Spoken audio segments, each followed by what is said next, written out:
tipos de taquicardia, salvo la taquicardia ventricular, que es una taquicardia QRS ancho, y la fibrilación auricular.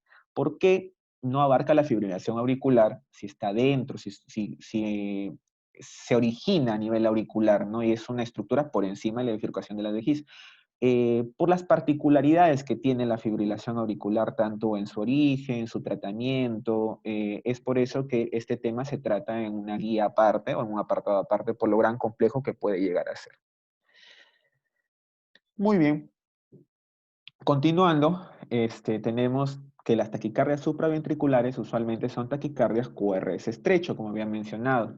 Entonces, son aquellas taquicardias que tienen una frecuencia de descarga de más de 100 por minuto y que con su QRS es de menor igual a 120 milisegundos o menor de 3 cuadraditos pequeños en una tira de electrocardiograma, ¿no?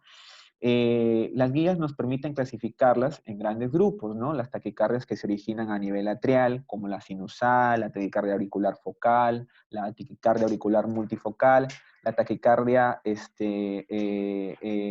tipo auricular macrorreentrante, que no es otra cosa que el flúter auricular, ¿no? También tenemos las taquicardias que se originan o que dependen de lo que viene a ser la unión del nodo auriculoventricular, y acá tenemos las taquicardias por reentrada intranodal, y por último las taquicardias por reentradas auriculoventriculares o mediadas por vías accesorias que vamos a ir explicando, ¿no? Entonces su presentación clínica usualmente se va a dar como un complejo QRS estrecho, una taquicardia QRS estrecho, aunque hay excepciones, ¿correcto? Y estas excepciones las vamos a ver a continuación. Surge la pregunta, ¿no?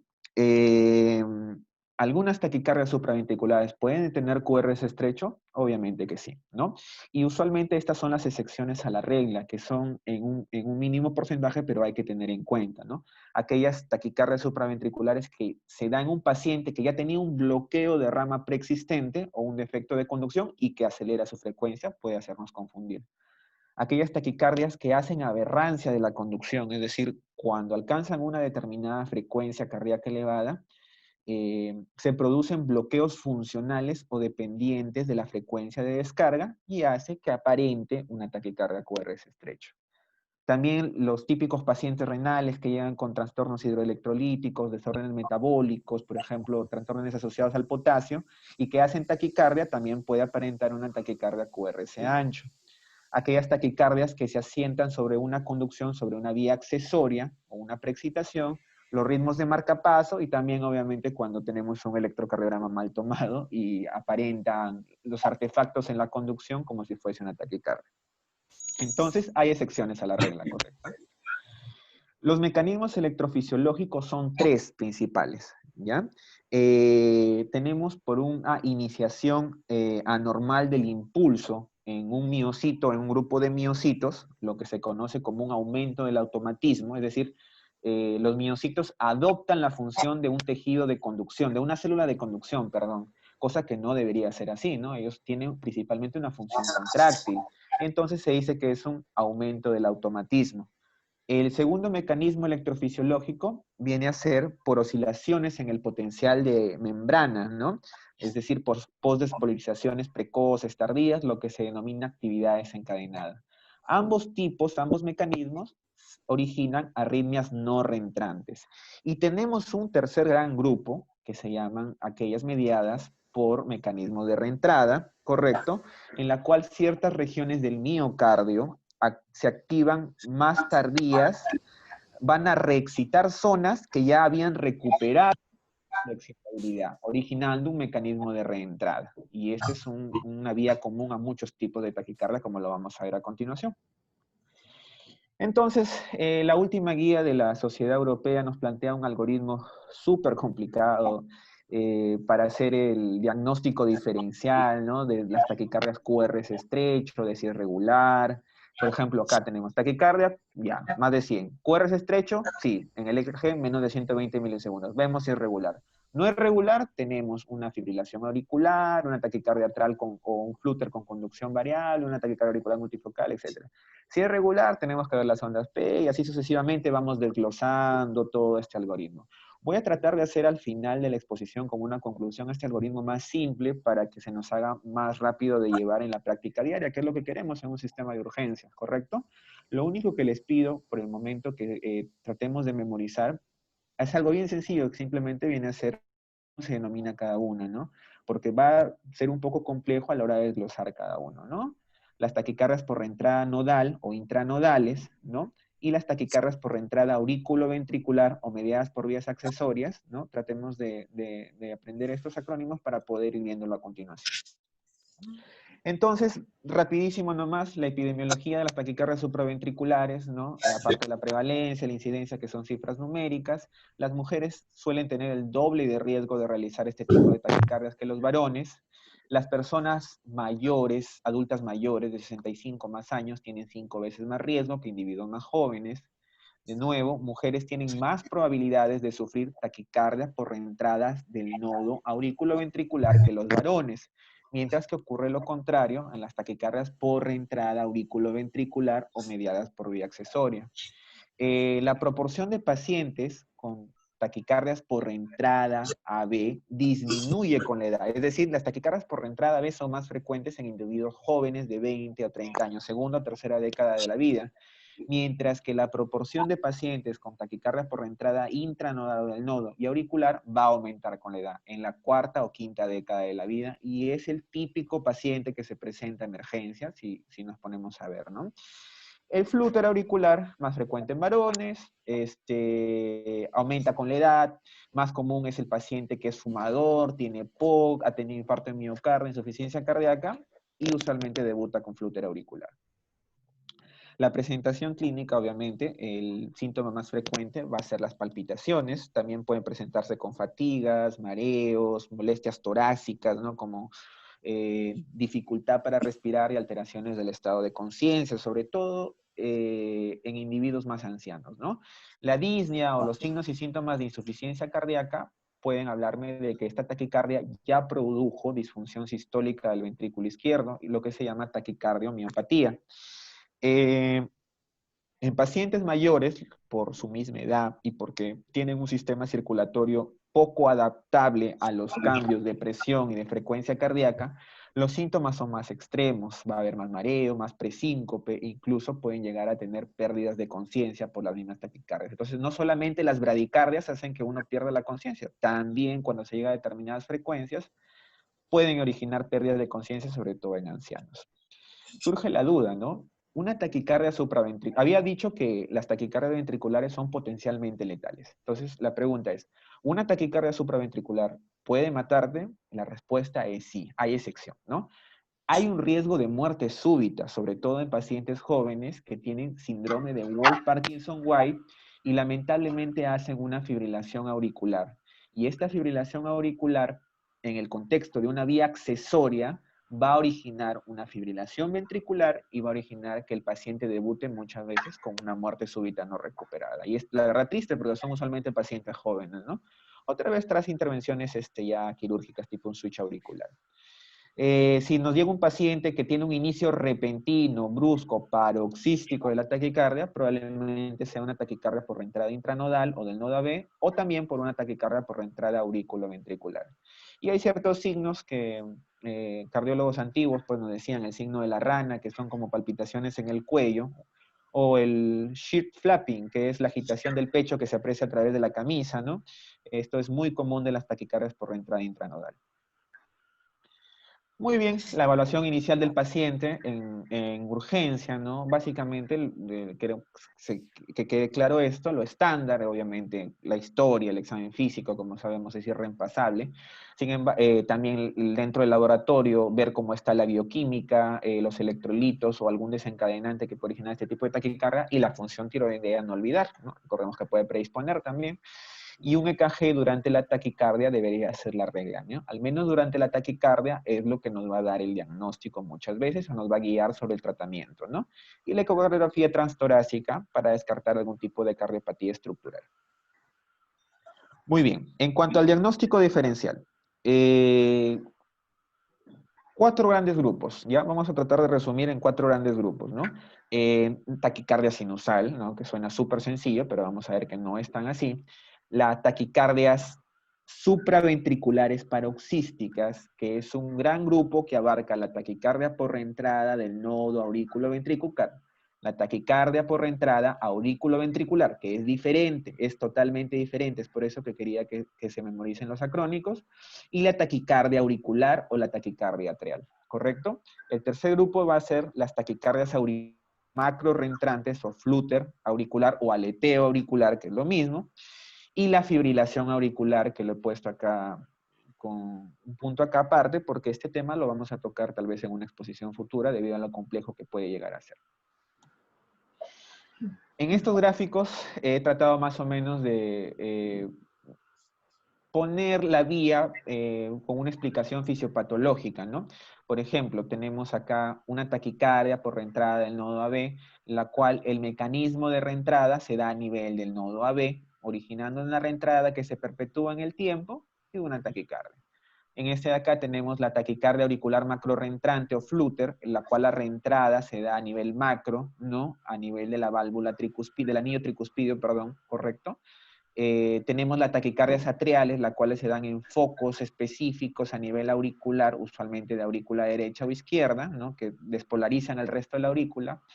Y las taquicardias por reentrada AB, que es diferente a las taquicardias por reentrada del nodo AB, la cual se da a través de haces musculares que bypasean al tejido de conducción normal, ¿no? Como acá tenemos, ya sea en forma ortodrómica o en forma antidrómica, ¿no? Entonces, es ahí la gran diferencia. En una la reentrada es a nivel del nodo y en la otra la reentrada es a nivel de un fascículo muscular fuera del nodo, bypaseando el sistema de conducción. Y esto es bastante importante, como vamos a ver después.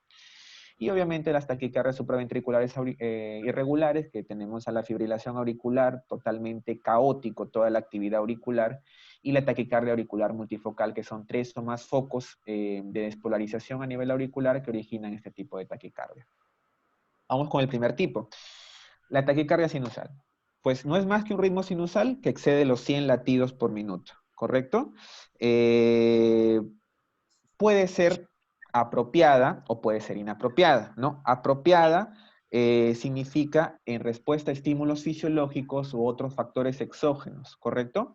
E inapropiada es cuando la frecuencia cardíaca excede lo que se esperaría para la actividad física u otras circunstancias. Es decir, es algo fuera de lo que se esperaría a una respuesta fisiológica, ¿no? Tiene una característica esta taquicardia sinusal que tiene un inicio y una terminación gradual. Entonces, hablando del primer tipo, la taquicardia sinusal fisiológica o apropiada, ¿correcto? Es cuando es el resultado de influencias autonómicas apropiadas, por ejemplo, actividad física o respuestas emocionales. Sin embargo, también puede ser resultado de causas patológicas, infección con fiebre, deshidratación, anemias significativas, insuficiencia cardíaca descompensada, hipertiroidismo, o pacientes que usan sustancias exógenas, ¿no? Hay algunos que son muy sensibles o tienen un umbral más bajo para la cafeína, fármacos con efectos beta-agonista como el albuterol, el salmeterol, el fenoterol, ¿no? O drogas estimulantes ilícitas como las anfetaminas y la cocaína, ¿correcto? Entonces, no es otra cosa que los determinantes de esta taquicardia son por definición fisiológicos, por ejemplo, esfuerzo, estrés, embarazo, pero también pueden ser patológicos, ¿correcto? ¿Cuál es el tratamiento? Nada, identificar y corregir la causa. Si tiene fiebre, le bajo la fiebre. Si tiene anemia, mejoro sus niveles de hemoglobina. Si tiene insuficiencia cardíaca, bloqueo el sistema simpático con la finalidad de tratar su insuficiencia cardíaca. Si consume drogas, tengo que quitarlas, obviamente, ¿no? Mientras que la taquicardia sinusal inapropiada es aquella que no se explica por las demandas fisiológicas en reposo, ¿no? Con mínimo esfuerzo o durante la recuperación del ejercicio. Entonces es un ritmo desproporcionado en comparación con el nivel de estrés físico, emocional, patológico, farmacológico. Es crucial para la definición de esta taquicardia que los pacientes tengan síntomas asociados a veces muy debilitantes como fatiga, aturdimiento, aceleración cardíaca o palpitaciones, y usualmente son pacientes mujeres jóvenes, ¿no? Los pacientes comúnmente muestran frecuencias cardíacas más de 100 y, por ejemplo, si se le hace un Holter o un estudio electrocardiográfico de 24 horas, más de 90 de promedio en un rango de 24 horas. ¿Por qué es importante la taquicardia sinusal inapropiada? Porque, bueno, primero que las causas son teorías, ¿no? Se dice que son mecanismos relacionados con disautonomía, disregulación neurohormonal, una hiperactividad del nodo sinusal. La ansiedad también es importante desencadenante, pero tienen un pronóstico benigno fuera de que pueden ser bastante incómodas para las pacientes, ¿no? El tratamiento en sí es difícil. Por ejemplo, se ha visto casos en que se disminuye o se controla la frecuencia cardíaca, sin embargo, las pacientes siguen teniendo síntomas, ¿no? Entonces, lo primero es fomentar la tranquilidad, intervenciones en el estilo de vida, y luego ya vienen los tratamientos farmacológicos como beta bloqueadores o bloqueadores de los canales de calcio, que muy a menudo, por darse a dosis altas, pueden tener efectos adversos como fatiga crónica o hipotensión. Y como un tercer escalón puede asociarse ibabradina, que como sabemos es un inhibidor de la corriente IF del nodo sinusal, y enlentece la frecuencia cardíaca de por sí.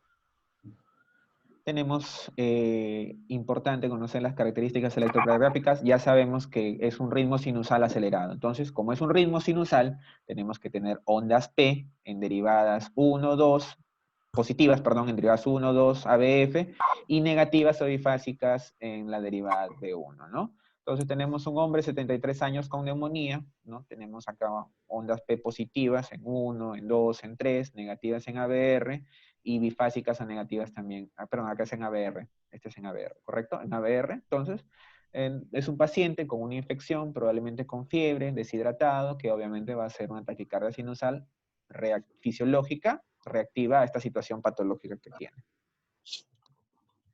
Vamos al segundo tipo de taquicardias, que vienen a ser las taquicardias atriales focales.